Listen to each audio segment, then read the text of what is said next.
পশ্চিম কাৰ্বি আংলঙৰ হিংসাত্মক ঘটনা সন্দৰ্ভত সদৌ অসম ছাত্ৰ সন্থা উদ্বিগ্ন আৰু আজি এই গোটেই পৰিস্থিতি সন্দৰ্ভত সদৌ অসম ছাত্ৰ সন্থাই অসমৰ মুখ্যমন্ত্ৰীগৰাকীলৈ এখন আমি জৰুৰী দাবী পত্ৰ প্ৰেৰণ কৰিছো। কাৰ্বি আংলং জিলাত শান্তি শৃংখলা ঘূৰাই অনাৰ স্বাৰ্থত তাত থকা কাৰ্বি জনজাতিকে প্ৰমুখ্য কৰি খিলঞ্জীয়া লোকসকলৰ স্বাৰ্থ সুৰক্ষিত কৰিবলৈ মুখ্যমন্ত্ৰীগৰাকীলৈ আমি দাবী জনাইছো। এটা কথা স্পষ্ট যে কাৰ্বি আংলঙৰ সমস্যা অসমৰ সমস্যা আৰু অসমৰ জাতীয় জীৱনৰ সমস্যা। অসমৰ জাতীয় জীৱনৰ যিকোনো সংকটৰ মুহূৰ্তত কাৰ্বি আংলঙত বসবাস কৰি থকা কাৰ্বি জনজাতিৰ লোকসকল তাৰ খিলঞ্জীয়া লোকসকলে নিজৰ জাতীয় দায়িত্ব প্ৰতি মুহূৰ্ততে দায়বদ্ধতাৰে সৈতে পালন কৰিছে। ঐতিহাসিক অসম আন্দোলনৰ সময়ত কাৰ্বি জনগোষ্ঠীৰ কাৰ্বি আংলং জিলাত থকা অন্যান্য খিলঞ্জীয়া জনগোষ্ঠীৰ বিশেষ ভূমিকা আছে। তেওঁলোকে শ্বহীদ বৰণ কৰিছে, অসংখ্যজন নিৰ্যাতিত হৈছে।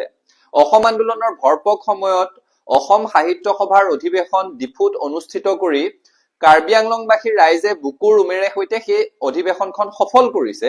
গতিকে কাৰ্বি আংলঙৰ খিলঞ্জীয়া জনসাধাৰণে কাৰ্বি জনগোষ্ঠীৰ লোকসকলে কোনো কাৰণত এই মুহূৰ্তত অকলশৰীয়া অনুভৱ কৰিব নালাগে। সদৌ অসম ছাত্ৰ সন্থা অসমৰ ৰাইজ কাৰ্বি জনজাতিৰ লগত কাৰ্বি আংলঙৰ খিলঞ্জীয়া জনগোষ্ঠীৰ লগত আছে, এই কথাটো স্পষ্ট। কাৰ্বি আংলঙত বসবাস কৰি থকা খিলঞ্জীয়া জনসাধাৰণৰ স্বাৰ্থ সুৰক্ষিত হবই লাগিব, তাত কোনো যদি কিন্তু পৰন্তুৰ কথা নাই। বিগত দশকসমূহত কাৰ্বি আংলং জিলাত অবৈধভাৱে অবাধে বসবাস কৰা অখিলঞ্জীয়া লোকৰ সংখ্যা বাঢ়ি আহিছে। ফলত কাৰ্বি আংলং জিলাৰ কাৰ্বি জনজাতি আৰু অন্যান্য খিলঞ্জীয়া জনগোষ্ঠীয় লোকসকল নিজৰ জন্মভূমিতে এফালে ভূমি অধিকাৰ হেৰুৱাৰ উপক্ৰম হৈছে, আনফালে নিজৰ জন্মভূমিতে সংখ্যালঘুত পৰিণত হোৱাৰ এটা শংকাই তেওঁলোকক গ্ৰাস কৰিছে। আৰু সেইকাৰণে অৱধাৰিতভাৱে যুক্তিসংগতভাৱে কাৰ্বি আংলঙৰ কাৰ্বি জনজাতি আৰু খিলঞ্জীয়া লোকসকলে গণতান্ত্ৰিক আন্দোলনৰ পথ বাছি লৈছে, তাৰ বিকল্প একো নাই। আৰু চৰকাৰখনে এইখিনি সময়ত কাৰ্বি আংলঙত বসবাস কৰা কাৰ্বি জনজাতি আৰু অন্যান্য খিলঞ্জীয়া জনগোষ্ঠীৰ স্বাৰ্থক অগ্ৰাধিকাৰ দি আগবাঢ়িব লাগিব। আন্দোলনকাৰীৰ ওপৰত দমন নীতিৰ প্ৰয়োগ কৰাটো কোনো কাৰণত গ্ৰহণযোগ্য নহয়। আৰু এই গোটেই ঘটনাটো আলোচনাৰ মাজেৰে সমাধান কৰিবৰ কাৰণে আমি চৰকাৰক দাবী জনাইছো। এইখিনি সময়ত মই পুনৰ কৈছো, অসমৰ ৰাইজ সদৌ অসম ছাত্ৰ সন্থা কাৰ্বি আংলঙত থকা কাৰ্বি জনজাতি আৰু তাত থকা খিলঞ্জীয়া লোকসকলৰ পক্ষত আছে।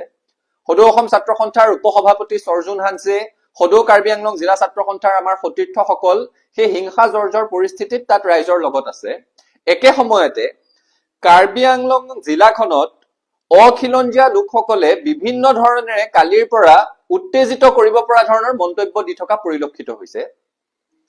কাৰ্বি সকলৰ জন্মভূমিতে Karbi Anglong Karbi go back slogan দিবৰ কাৰণে এই অখিলঞ্জীয়া লোকসকলে সাহস কৰিছে। কাৰ পৃষ্ঠপোষকতাত সাহস কৰিছে? আমি সচৰাচৰ কৈ থাকো যে অসমৰ মানুহ, উত্তৰ পূৰ্বাঞ্চলৰ জনজাতীয় মূলৰ মানুহখিনি ভাৰতবৰ্ষৰ আন প্ৰান্তলৈ গলে তেওঁলোক বৰ্ণবাদৰ বলি হয়। আজি কিছু বছৰ আগলৈকে সেই পৰিৱেশটো আছিলে, এতিয়া সেই পৰিৱেশটো কিছু সলনি হৈছে বুলি আমি সকাহ পাবলৈ আৰম্ভ কৰিছিলোহে। আমাৰ ইয়াৰ জনজাতীয় লোকসকল দিল্লীলৈ গলে, আন প্ৰান্তলৈ গলে তেওঁলোকক চাইনিজ বুলি হাঁহে, চিংকি বুলি হাঁহে, মমো বুলি ঠাট্টা কৰে। সেই পৰিৱেশটোৰ লগত মোকাবিলা কৰি বহু দশকৰ পাছত এটা সুস্থিৰ অৱস্থা ঘূৰি আহিছিল। এতিয়া যদি কাৰ্বি আংলঙৰ নিচিনা ঠাইত অখিলঞ্জীয়া মানুহ আহি তাৰে ভূমিপুত্ৰ কাৰ্বি সকলক চাইনিজ বুলি কবৰ কাৰণে সাহস কৰিছে, এই কথা কোনো কাৰণত গ্ৰহণযোগ্য নহয়। এই ধৰণেৰে অখিলঞ্জীয়া লোকৰ দপদপনি অসমত সহ্য কৰা নহব। মুখ্যমন্ত্ৰীগৰাকীয়ে, অসম চৰকাৰখনে খিলঞ্জীয়া মানুহৰ স্বাৰ্থক অগ্ৰাধিকাৰ দি গোটেই বিষয়টোৰ সমাধান কৰিব লাগিব। যিসকল অখিলঞ্জীয়া লোকে এই ধৰণৰ মন্তব্য কৰিছে, খিলঞ্জীয়া লোকসকলক, কাৰ্বি জনজাতিৰ লোকসকলক আক্ৰমণ কৰিবলৈ উদ্যত হৈছে আৰু কাৰ্বি আংলঙৰ ভূমিতে কাৰ্বি সকলক, খিলঞ্জীয়া লোকসকলক ভাবুকি প্ৰদান কৰিবলৈ সাহস কৰিছে, তেওঁলোকক আইনৰ কাঠগড়ালৈ আনিব লাগে আৰু শাস্তি দিব লাগে। স্পষ্ট কথা, অখিলঞ্জীয়াৰ এই ধৰণৰ দপদপনি অসমত আমি কোনো কাৰণত সহ্য নকৰো। আৰু চৰকাৰে যদি তেওঁলোকৰ পৃষ্ঠপোষকতা নাই, তেওঁলোকৰ কামৰ জৰিয়তে সেই কথাটো স্পষ্ট কৰিব লাগে। কাৰ্বি আংলঙত থাকি কাৰ্বি গো বেক কব, কাৰ্বি আংলঙত থাকি কাৰ্বি মানুহক চাইনিজ বুলি উপহাস কৰিব, কাৰ্বি আংলঙত থাকি কাৰ্বি মানুহক, তাৰ খিলঞ্জীয়া মানুহক আক্ৰমণ কৰিবলৈ উদ্যত হব, এনেকুৱা মানুহ অসমত থকাৰ অধিকাৰ নাই। আৰু এনেকুৱা অখিলঞ্জীয়া অপশক্তিক পুলিয়ে পোখাই উৎখাত কৰিবৰ কাৰণে আমি চৰকাৰক দাবী জনাইছো। পুনৰ কৈছো, এই গোটেই বিষয়টোৰ আলোচনাৰ মাধ্যমেৰে সৈতে সমাধান হব লাগিব। নিজৰ জন্মভূমিত নিজৰ ভূমিৰ অধিকাৰ হেৰুৱাৰ উপক্ৰম হলে সকলোৱে আন্দোলন কৰিব। নিজৰ জন্মভূমিত নিজে সংখ্যালঘুত পৰিণত হোৱাৰ উপক্ৰম হলে সকলোৱে আন্দোলন কৰিব। ঐতিহাসিক অসম আন্দোলনৰ পৃষ্ঠভূমিও সেই একেই আছিল যে নিজৰ জন্মভূমিতে খিলঞ্জীয়া মানুহ সংখ্যালঘু হব নেকি? তেতিয়া যেনিবা আমি বিদেশীৰ বিৰুদ্ধে যুঁজ কৰিছিলো আৰু এতিয়া এনেকুৱা অখিলঞ্জীয়া শক্তিৰ বিৰুদ্ধে কাৰ্বি আংলঙত কাৰ্বি জনজাতিৰ লোকসকলে খিলঞ্জীয়া লোকসকলে যুঁজ কৰিবলগীয়া হৈছে, যিসকলৰ অবাধ অবৈধ বসতিয়ে খিলঞ্জীয়া লোকসকলক নিজৰ জন্মভূমিতে সংখ্যালঘুত পৰিণত কৰিবলৈ গৈ আছে, ভূমিৰ অধিকাৰ কাঢ়ি নিবলৈ গৈ আছে। গতিকে মুখ্যমন্ত্ৰী গৰাকীক আমাৰ স্পষ্ট আহ্বান যে কাৰ্বি আংলঙৰ সমস্যাৰ আলোচনাৰ মাজেৰে সৈতে সমাধান কৰিব লাগে।